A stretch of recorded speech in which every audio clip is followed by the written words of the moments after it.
चाहे आपके हालात इस वक्त कैसे भी हो।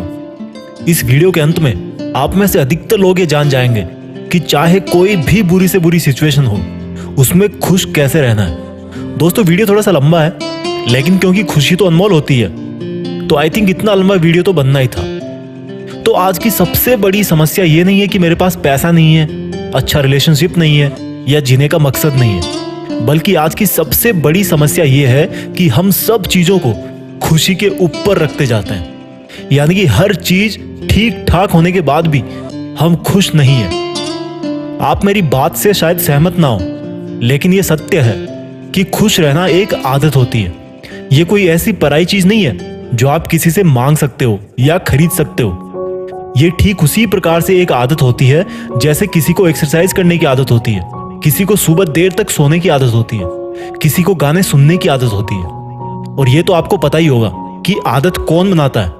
आदत कोई दूसरा नहीं बनाता ना। जब आपका मन होता है तभी आप किसी काम को शुरू करते हो, है कि नहीं। लेकिन फिर भी लोगों को देखते हैं, जब कोई परेशानी होगी तो स्टेटस लगाएंगे, दूसरों को ब्लेम करेंगे, पूरा का पूरा दुख भरा बर्तन किसी और के सिर पे उड़ेल देंगे। तो जब आपका मन नहीं होगा खुश होने का, आप खुद डिसाइड नहीं करोगे कि हाँ मुझे अब इस वक्त से ही खुश रहना है, तब तक आप किसी से लाख उम्मीद लगा लो, आप दुनिया की सबसे लग्जरी कार खरीद लो या चांद पे पिकनिक मनाने चले जाओ, आप कभी भी खुश नहीं रह पाओगे। और मजे की बात तो देखो, आप तब भी किसी और को ब्लेम करते रहोगे कि तेरी वजह से मैं खुश नहीं हूं, मेरा ये काम बिगड़ गया इसलिए मैं खुश नहीं हूं, मेरी जॉब चली गई इसलिए मैं खुश नहीं हूं, या मैं एग्जाम में फेल हो गया इसलिए मैं बहुत दुखी हूं। देखो भाई, ये सब जो रीजन है ना आपके दुखी रहने के, वो सब के सब एक्सटर्नल है, यानी कि बाहर के हैं। और एक्सटर्नल चीजों को आपको किस वे में एक्सेप्ट करना है वो आप पे डिपेंड करता है। ये आप पे डिपेंड करता है कि जिंदगी में या एग्जाम में या रिलेशनशिप में फेल होने के बाद में हमेशा रोते रहना है या उस सिचुएशन को एक्सेप्ट करके स्माइल करके लाइफ में मूव ऑन करना है। क्योंकि देखो, आप हो, आपकी जो थॉट्स है, आपकी फीलिंग्स है, वो आप में है। इसी तरह हर इंसान अपने आप में एक यूनिक पर्सनैलिटी होता है। तो आप किसी दूसरे की थॉट्स या पर्सनैलिटी चाह करके भी खुद के अंदर नहीं ले सकते।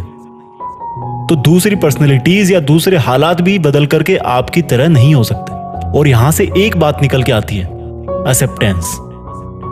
यानी कि आपको समझना है कि जिस तरह से मैं इस पूरी दुनिया में यूनिक हूं, उसी तरह से दुनिया में हर चीज, हर वक्त और हर शख्स की कैपेबिलिटीज यूनिक है।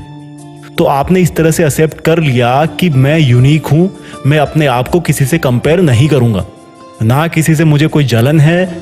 और जब आप अपने आप को किसी और से कंपेयर नहीं करोगे और अपने आप को यूनिक समझोगे, तब आप अपने आप को हर्ट करना बंद कर दोगे और आपका एग्जिस्टेंस इस दुनिया के सामने निकल के आएगा। समझ गए? यानी कि आपने एक्सेप्ट किया कि हाँ मुझे अब से खुश रहना है, फिर आपने एक्सेप्ट किया कि मैं यूनिक हूं और किसी और को मेरे साथ कंपेयर नहीं कर सकता, और तब आपको समझ में आया कि मेरा भी एक एग्जिस्टेंस है, सेल्फ एस्टीम है और सेल्फ रेस्पेक्ट है। एक्सेप्टेंस का पहला टॉपिक क्लियर हुआ। उसके बाद बात आती है कि जब मैं दुनिया में सबसे यूनिक हूं, तो मेरी प्रॉब्लम्स, मेरी जिंदगी की अचीवमेंट्स दूसरों के जैसे सेम नहीं हो सकती। यानी कि सब इंसानों की अलग अलग प्रॉब्लम्स है। यार साइंस में भी फॉर्मूलों की लिमिटेशन होती है, कुछ ऐसी कंडीशंस है जहां पर जाके वो फॉर्मूले भी फेल हो जाते हैं। तो इस जिंदगी में ना जाने कितनी इक्वेशंस है, प्रॉब्लम आना बिल्कुल वैलिड है, बिल्कुल बेसिक है। ये बताओ, आप किसी यात्रा पे जा रहे हो, आपकी कार पंक्चर हो गई, तो क्या कार को छोड़ के चले जाओगे? नहीं ना, क्योंकि आपको पता है कि अभी ये पंक्चर है, लेकिन थोड़ी देर में जब मैं इसका पंक्चर निकलवा लूंगा तो गाड़ी ठीक हो जाएगी, यहीं पे कोई आसपास में दुकान होगी। यानी कि खराब वक्त आता है और चला जाता है। अच्छा, आपने कार का टायर सही करवा लिया, तो अब क्या गारंटी है कि वो कभी दोबारा पंक्चर नहीं होगा? कहने का मतलब है, खुश रहने का दूसरा मंत्र है कि वक्त आता है और चला जाता है। और चूंकि आप एक यूनिक पर्सनैलिटी हो, आपका थॉट प्रोसेस सबसे अलग है, इसलिए आप पे डिपेंड करता है कि आपको ऐसे हालात से सीखना है या एक जगह बैठ करके रोते रहना है। दो बातें क्लियर हो गई। इसके बाद तीसरी सबसे मेन बात, आपकी कार पंक्चर हो गई। अब आप अगर सारे दिन बैठ के खुद को ब्लेम करते रहोगे कि मुझे आज कार नहीं लानी चाहिए थी, मुझे ट्रेन से चले जाना चाहिए था, या आप ब्लेम करोगे कि यार टायर बनाने वाली कंपनी घटिया है, तो क्या इससे आपकी प्रॉब्लम सॉल्व हो जाएगी? आपकी यात्रा का मकसद पूरा होगा, उस टाइम आपके लिए प्रायोरिटी क्या होगी? चाहे आप कहीं भी हो, आपको कैसे भी करके टायर को ठीक करवाना है और अपने सफर पे आगे बढ़ना है। कोई कितना ही बेवकूफ इंसान हो, अगर उसकी गाड़ी पंक्चर होती है ना, तो वो सबसे पहले उसका सॉल्यूशन ढूंढता है। तो यार, ये तो जिंदगी का महान सफर है। इसमें आप कैसे खुद पे गिल्टी करके या दूसरों पे ब्लेम करके एक जगह पे बैठ सकते हो? क्योंकि आपके साथ जो भी हुआ, आप जिस भी जगह पे आके अटक गए हो, उसमें कहीं ना कहीं आपका ही डिसीजन था। तो आपको तुरंत कोई सॉल्यूशन ढूंढना है, क्योंकि आप जिस मकसद से जिंदगी के सफर पे निकले थे, उसको हर हालत में पूरा करना है। इसलिए बगैर सिचुएशन को जस्टिफाई किए, बिना कोई फालतू की अजम्पशन किए कि उसने ऐसा किया होगा या वो ऐसा कर रहा होगा, वो मेरे साथ ये करना चाहता है, मैं इसी के लायक हूँ, सब मेरी ही गलती है, इन सब को छोड़ के उस सिचुएशन से बाहर आने का सॉल्यूशन ढूंढो। क्योंकि कई बार बड़ी बड़ी प्रॉब्लम्स का सॉल्यूशन बहुत आसान होता है। एनीवे, यहाँ से एक पॉइंट निकल के आया कि नो गिल्टी नो ब्लेम, ना खुद पे ब्लेम ना दूसरों। इसके बाद बात करते हैं चौथे पॉइंट की, जो इंसान जानते हुए भी नहीं करना चाहता यार। चेंज, एक बदलाव। जब आप दुखी रहते हो तो आपको एक ठोस कदम उठाना है बदलाव के लिए। अगर आपको पता है कि कोई चीज़ मुझे खुशी कम देती है और दुख ज़्यादा दे रही है, तो फिर उस चीज़ में अटक के रहना ठीक नहीं है यार, मूर्खता है। जितना जल्दी हो अपने एग्जिस्टेंस को पहचान कर उस सिचुएशन को एक्सेप्ट करके बदलाव की तरफ बढ़ना है। चाहे वो बदलाव आपकी स्लीपिंग टाइम में हो, चाहे एक्सरसाइज करने के टाइम में हो, चाहे अपनी लाइफस्टाइल को चेंज करने में हो, जिंदगी के गोल्स को अचीव करने में हो, कुछ भी हो। गोल्स को कैसे अचीव करना है और कैसे मेहनत करते रहना है, इसके लिए आप जीत फिक्स के और बाकी सारी वीडियोस भी देख सकते हो। इसके बाद पांचवा और बिल्कुल सिंपल सा सॉल्यूशन आता है स्माइल, मुस्कुराहट। किसी किसी का चेहरा देखो तो लगता है कि यार जैसे पूरा ब्रह्मांड इसी के माथे पे पड़ा हुआ है, एकदम सीरियस। दोस्तों, एक इंसान की स्माइल में बहुत ताकत होती है। पूरी दुनिया का बोझ अपने सिर पे लेके घूमने और दुखी रहने से अच्छा है भैया जस्ट स्माइल।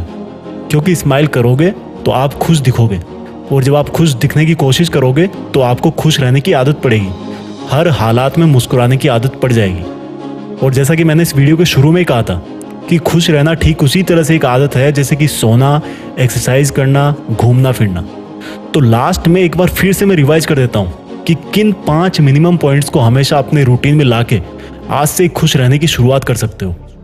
पहला, बुरे हालात को एक्सेप्ट करो, अपना एग्जिस्टेंस पहचानो।